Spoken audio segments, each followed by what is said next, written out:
Hey, it's Anthony from Live Body. Angelique is very beautiful, and though you wouldn't know it from the YouTube posting, her reading voice is amazing as well. She's just not experienced at documenting either of these qualities in video or audio. So here's our turn at the prologue to Andrew Vachss's Haiku, and we welcome your turn at it too.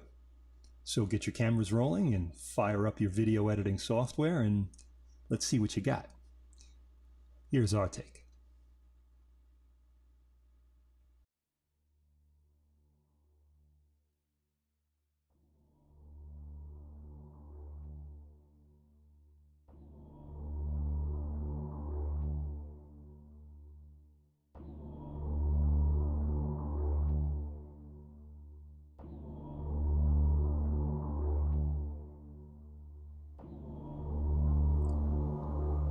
Just before dawn, bitterly corrosive cold has descended, creating a bleak, concrete wasteland.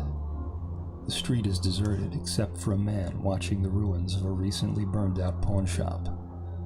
The man is as motionless as the dead-eyed lamppost beneath which he stands, a single blotch of shadow in a street of many. The firefighters have been gone for hours, leaving the ravaged building slathered in yellow plastic warning signs. The man is wrapped in layers of discarded carpet, roughly stitched together to form a sleeveless coat.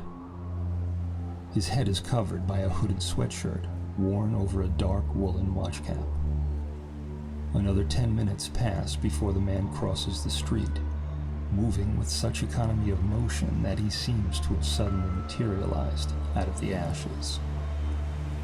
Again, the man becomes a shadow, one among many. As dawn begins to threaten the darkness, the man makes his way to what was once the edge of the burned-out building.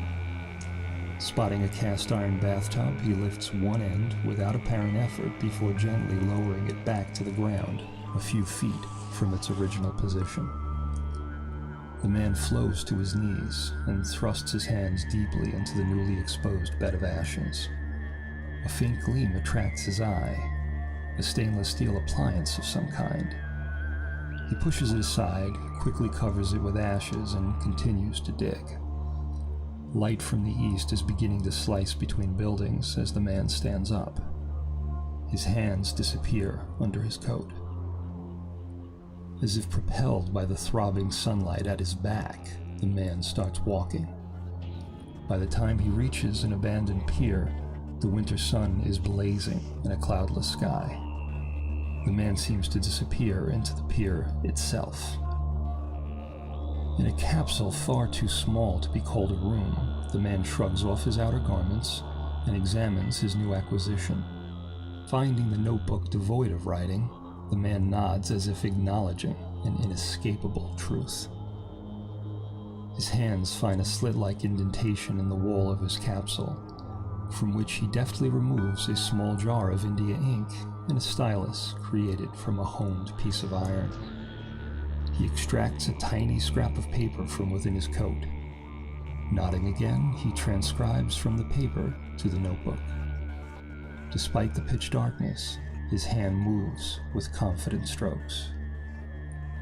His task completed, the man tears the scrap into minute fragments.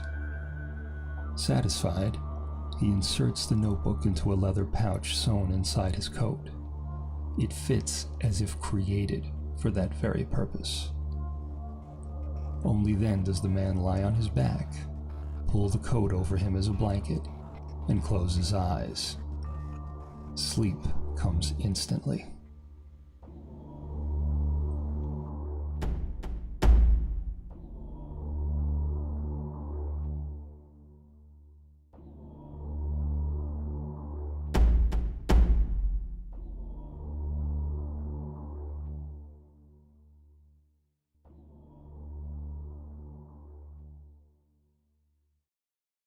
Live Body Production. Live Body Production.